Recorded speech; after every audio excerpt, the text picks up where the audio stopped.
Okay, the clock just turned 1 p.m. in UK, so let's start our conversation with Daniel. Thank you everyone for joining us. Thank you for joining this session.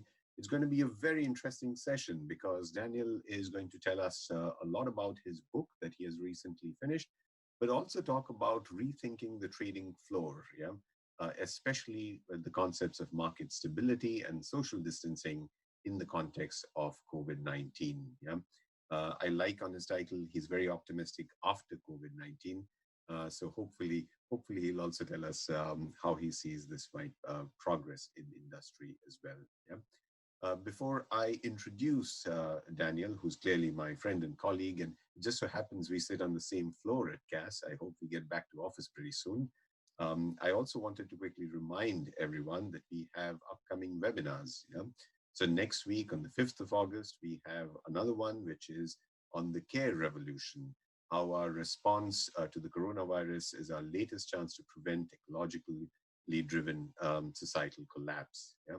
And there's a special edition webinar, which is on Wednesday, 12th August, which will be on the impact of changing a name. The 19th August webinar is still to be confirmed, but please do keep an eye out for the upcoming webinars. And we hope that you will join us for these webinars as well. Yeah. So very quickly about Daniel, like I already told you, he is my friend and colleague from the CAS Business School. He's an associate professor of management at our business school, and he's also part of the Center for Charity Effectiveness. Yeah. Just so that you know, he is also the incoming course director for our highly ranked Masters in Management program. Yeah. So if you have any questions on that program, I know there are a lot of prospective students who join our webinar, Daniel. So you might get one or two questions about that program as well. Yeah? Needless to say, apart from that hat that he wears now, he clearly spends a lot of time doing research, and his research is essentially in organizational theory, and he explores different ways by which technology and social relations shape value in our organizational context. Yeah. His previous work has explored traders, stock analysts, and more recently, he has expanded into algorithms and automation in general. Yeah. Over the past decade, he has served as the chair of academic network at the UN-supported Principles for Responsible Investment and has consulted with the Banking Standards Board since 2016. Yeah. He is currently preparing a training session on the use of ethnographic methods to improve quality, diversity, and inclusion in UK financial organizations. So you can clearly see that he has a lot of expertise in financial organizations. So please feel free to ask him broader questions, not just on the topic for today, broader questions in the financial services industry. I'm sure he will be able to comment on those as well. Yeah? I'm sure if you're following Daniel, you would have noticed that he has written a fantastic book, Taking the Floor, Models, Morals, and Management in a Wall Street Trading Room. Yeah? Just so that you know, it's clearly based on a large-scale ethnographic study using data that spans over 16 years, if I'm not mistaken, Daniel, right? So it's a that's long right. time period that you've been studying this industry, so to speak. And I'm not surprised that the book has actually been recognized both by practitioners as well as scholars.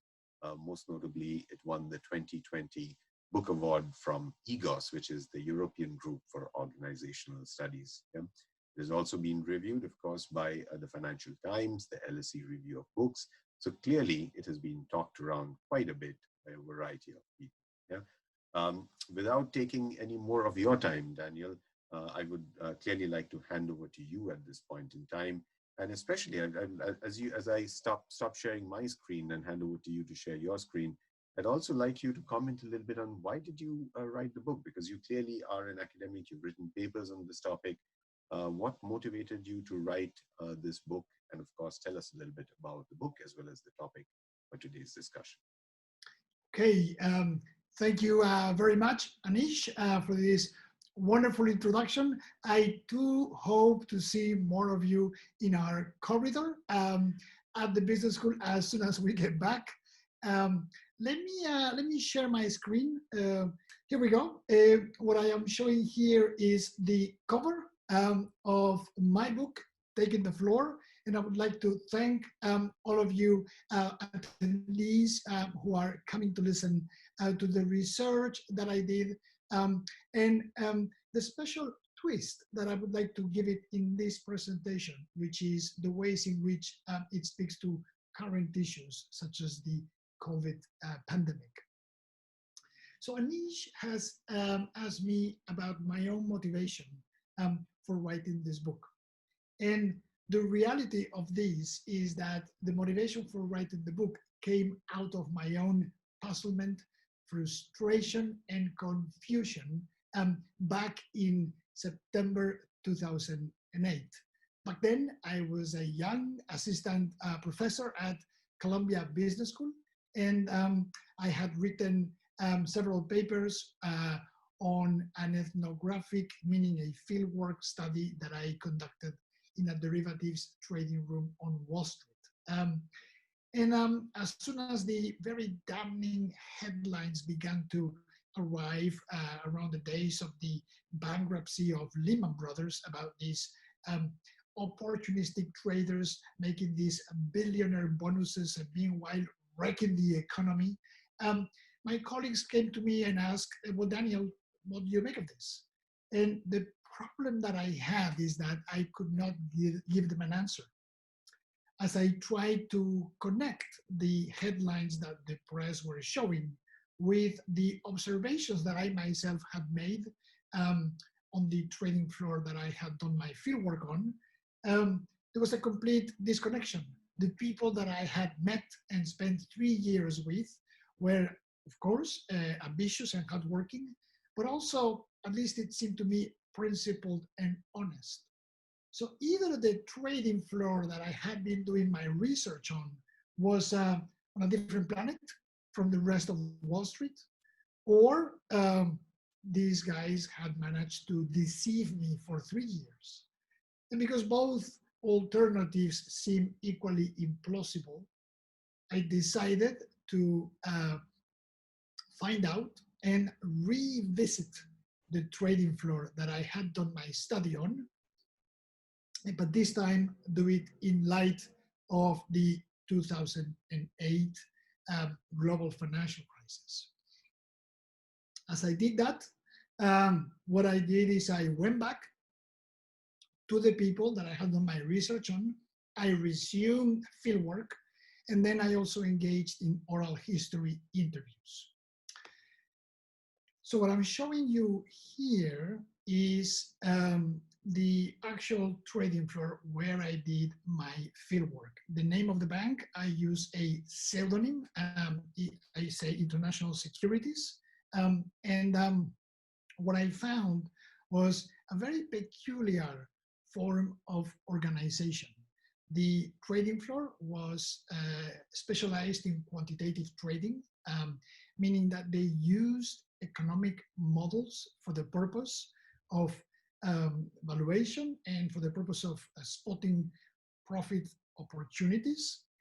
But what the manager of the trading floor had realized is that the really juicy opportunities were not to be found in extremely complex modeling efforts in any given desk, but rather located at the interconnection between the work being conducted at the various desks.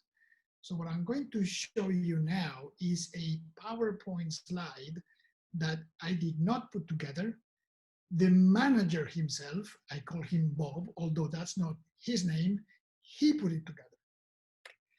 And so what I'm showing you here is the potential information flows that could take place between one desk, the merger arbitrage desk, and other desks, statistical arbitrage, index arbitrage, and so on and so forth.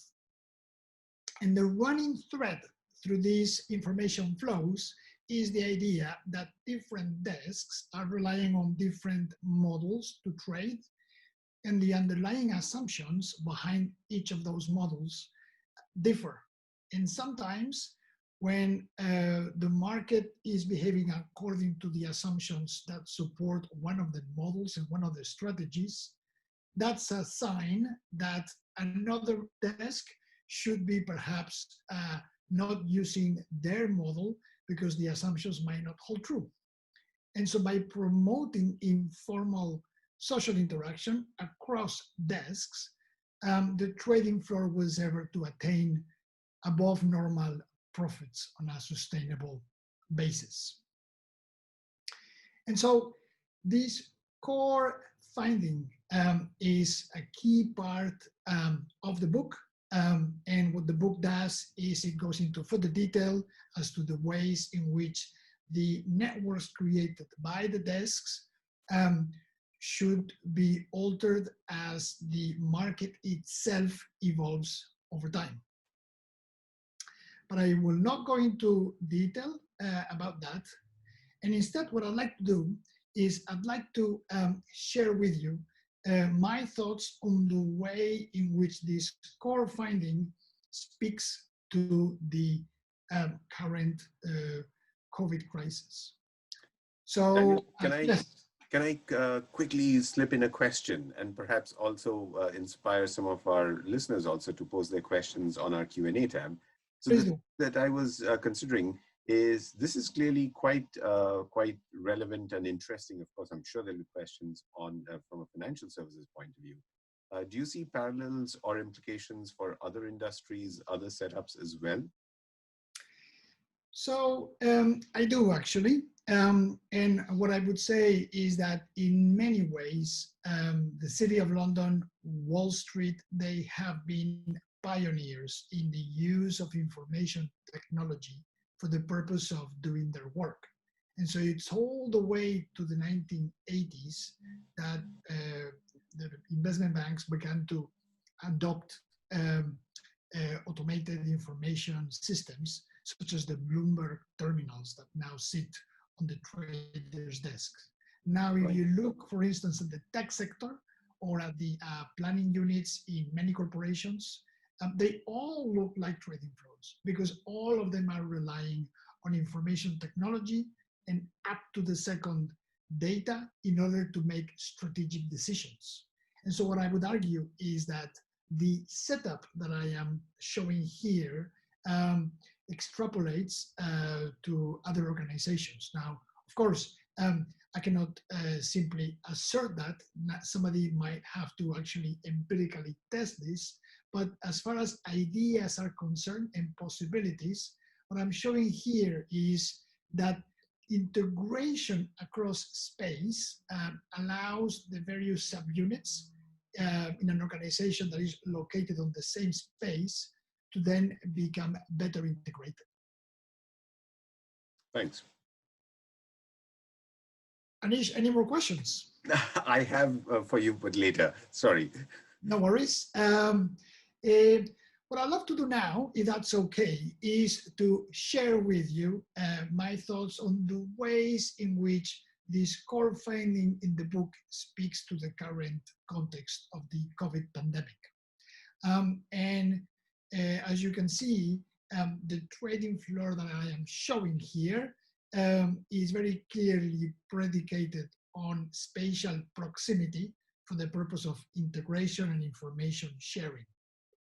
Now, as we all know, following the end of the lockdown, companies in general, banks in particular, have started to bring the employees back, some of them more reluctantly than others. And so one question that banks and other financial organizations face as they return to the office is, how should we organize our trading floor? Because trading floors are distinctively oriented towards proximity. And so if you need social distancing, then how are you going to organize yourself and how are you going to organize your floor? And more broadly, what implications do different floor designs have for financial markets in general? Is there a risk that badly redesigned trading floors after the lockdown might create financial turbulence, high volatility. Well, that's one of the issues that I am also currently looking into. But the question remains, how do we solve this tension between, on the one hand, proximity, and on the other hand, distance? And to address these issues, I have been speaking to various managers, executives, specialists, academics, and I'd like to share with you the two most counterintuitive findings that I have come across over the course of the past weeks. The first comes from a presentation that Charles Bristow, the global head of rates trading at JP Morgan, gave in an event that I organized.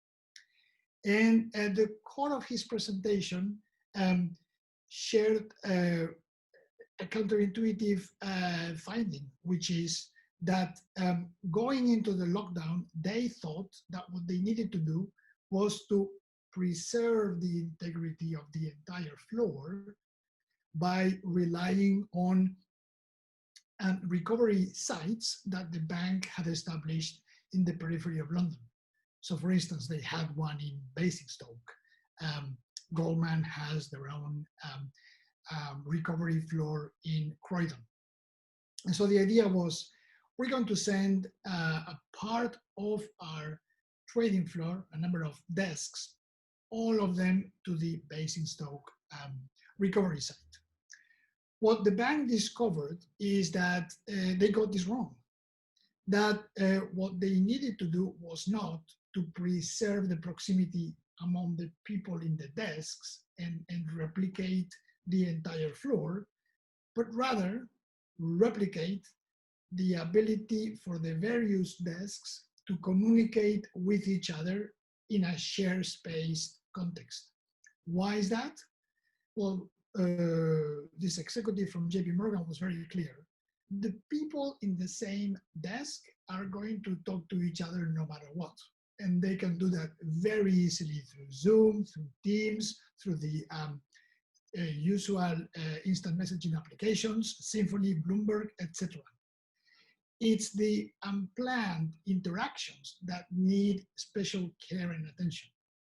And so instead of replicating the floor in a more peripheral location, what the bank understood they needed to do was simply to keep elements of each desk inside the same floor. So that was a really surprising observation, and one that I was also very interested in because it spoke so directly to the findings in my book. The other really interesting idea that I have found out there is this debate between competing models of how to reconstruct, redesign a trading floor after the lockdown. The most widespread and best known concept is one developed by the world's largest commercial real estate company, Cushman & Wakefield, based in Chicago. And what they have developed, working with the Danish government, is a system of stickers, redrawing the floor, and creating a 2-meter distance between desks that they have called the 6 feet office. And what I'm showing you here on the left side of the PowerPoint is the 6 feet office at work. So different people sit at different desks and they don't come close to each other even to talk. And the stickers allow for that constraint to hold. The challenge with the 6 feet office is that it creates greater safety, but also at the cost of making interaction difficult. And so everybody's running a greater risk by showing up to the office. If you don't have spontaneous interactions in the office and all you're doing is just using your computer and communicating through the computer, you might as well stay home. So the work of a professor at the School of Architecture at the Bartlett School for Architecture, specialized in the concept of spatial networks, Kirsten Saylor.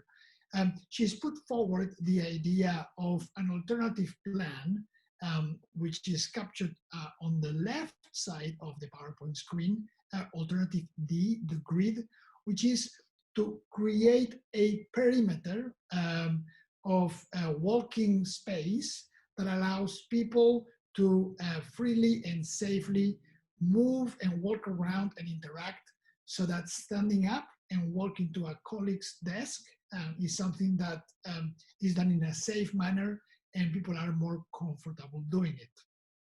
And so, building on the idea of the 6 feet office, challenging it somewhat, the idea here is to look not just for the distancing, but also for opportunities for engagement and interaction. And I see that I've been talking for a while, so perhaps this is a good time for me, Anish, to stop here and leave the floor open for questions. Thank you so much, Daniel. You clearly have already added a lot of food for thought, which is clearly what we are here for. And so, as I'm sure you can also see, we are getting a lot of questions. Yeah. So, a couple of things that I wanted to ask, kind of a primer to some of the questions that's coming up over here. The first one is clearly you're talking about information flows between desks in this case, or between people over here, between teams. An information flow can be both good or bad, right? I mean, how you use that information can be both good or bad. Um, uh, does your research highlight in any way how this information is used, or what is the impact of this information? For example, if the information is more useful to manipulate or cheat the market, do you think it's more likely to flow? Do you find any such correlations? As I'm sure you would have seen some of the questions which are essentially going on that direction. So I was wondering if you already found something. Yeah, thank you very much, Anish. So this is a fascinating issue, clearly. In the wake of the LIBOR scandal, where traders coordinated with each other through chat rooms, clearly the use of information sharing for illicit purposes has to be absolutely top of mind for managers, academics, regulators. The third leg of my book deals with the ethics component in the financial sector. And my reflections on the ethical complexity that one typically finds when addressing the sector as a whole is that perhaps part of the problem has been caused by the managers and even the policymakers and academics themselves, who have been presenting various ways to restrain and control the traders. So there's a very clear sense among commentators in society that following the 2008 crisis, the moral standards on Wall Street and the City of London were problematic. Right. One observation that came very clearly across in my fieldwork is that the way in which banks have been restraining and controlling their traders has shifted over the years from one based on close collaboration with senior executives, traditionally in the investment banking partnerships that used to dominate the City of London, to one where the bank relies on a central risk management unit in which they quantify an estimate of the potential risk entailed in a trader's position. And then when that level of risk exceeds a certain threshold, then the trader is prevented from continuing with the trade. That system has drawn an incredible number of complaints and insatisfaction, and it's widely perceived as not very fair, because oftentimes the very best trades are trades that are then blocked. And those blocked trades then obviously mean that the traders don't receive any bonus. So there's a general sense of a perceived organizational injustice based on the way that the banks manage the traders. Now, if I was to relate that idea with the information flows, in general, the real risk is not on the trading floor itself, because on that floor you do have the heads of the various desks, and then the head of the trading floor, who might very easily overhear. The problem seems to be, on the other hand, in the technologies and ways that the traders might find to coordinate with each other in a way that is away from prying eyes. So in fact, through the COVID pandemic, the challenge has been that the traders were, in many cases, working from home. Right. And that allowed them to rely on technologies that they have traditionally not been allowed to use, such as simple things like the WhatsApp chat. It's encrypted. Nobody can know where two people are texting each other. They are not supposed to use them on the traditional floor. And so these are the compliance risks that the COVID lockdown has created. So yes, by all means, there are risks, but I would say the risks are more away from the floor than on the floor. That's very interesting. I mean, in a very nice way, you've clearly commented on both Harish's as well as Nick's questions. I'm sure you can also see that Harish was essentially asking about the dangers of rogue traders. Is it worse or better off in this situation? And it's very interesting how you connected it back to the information flow idea. And Nick was actually asking more from the point of view of distance from the head office, which is again very interesting, because right now all these traders are working from home, and they're clearly away from their desk, the physical trading desk, so to speak. But your idea of the organizational injustice or perceived organizational injustice in blocking some of these trades definitely was very useful in understanding a response to Nick's question as well.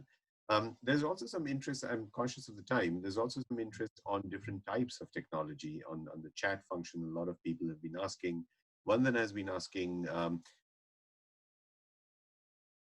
as perhaps a lot of people on the call already know, which is essentially a type of a shared ledger, but it's encrypted.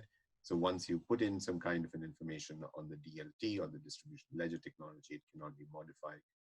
So there's a lot of interest from Vandana. There's also interest from other people who are essentially asking, do you see these kinds of technologies playing increasingly a role in trading, which might actually, in many ways, control the trades a little bit more? Yeah, so I am mindful of time. So maybe what I'll do is I'll try and give a very brief answer. The mistake made by regulators and managers has been to think that technology will suffice for the purpose of control. And the problem with that perspective is that it oversimplifies human nature, which is always more creative than technology. And so the key is not to lose sight of the appeals to the moral principles of the employees, because if you treat them as if they don't have any of those principles, then for sure they may end up acting really with a lack of those principles. Very interesting, Daniel, which is a nice segue into perhaps the last question for this afternoon, which is from Ho. And Ho is asking, so how about algorithmic trading, where essentially, as we know, I mean, in terms of trading transaction volume, as we know, I mean, large part of it, majority of it is these days driven by algorithmic trading. There may be terms of value, but volume for sure. So he's essentially asking for some comments on how this might increasingly take over some of that human interaction and human creativity in dealing with some of the issues that you mentioned. Yeah, and that's a spot on. That's a very relevant question. And it is true that, of course, algorithmic participation in the market, high frequency trading has increased enormously. The challenge, again, is that if you look at that world that they replace, it was a world that was, yes, had the potential for conflicts and biases, but also there were the obligations from the market makers. And let's not forget that back in 2010, when there was the flash crash and the Dow Jones fell by 9% due to problems with algorithmic trading, the floor of the New York Stock Exchange, which has kept the brokers and specialists, did not see its own prices experience that fall. And when the SEC had to cancel the trades that were incorrect, none of the trades done by humans on the floor of the exchange were canceled. Right. Again, and thank you so much, Daniel. I think there's a lot of things that you've added to our thinking in this very short session on how COVID and how COVID has essentially impacted the way we sit and the way we actually pass on information with our colleagues. Yeah. Hopefully, like we all wish, we will be soon back in our office environment and share some of this information face to face as well. Yeah.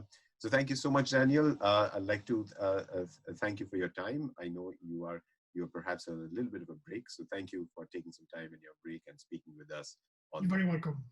Before we close, I would like to also remind everyone once again that we have upcoming webinars next week and the week after that. And so please do sign up for an alert and please do join us for our next webinars. Thank you, everyone, and see you soon.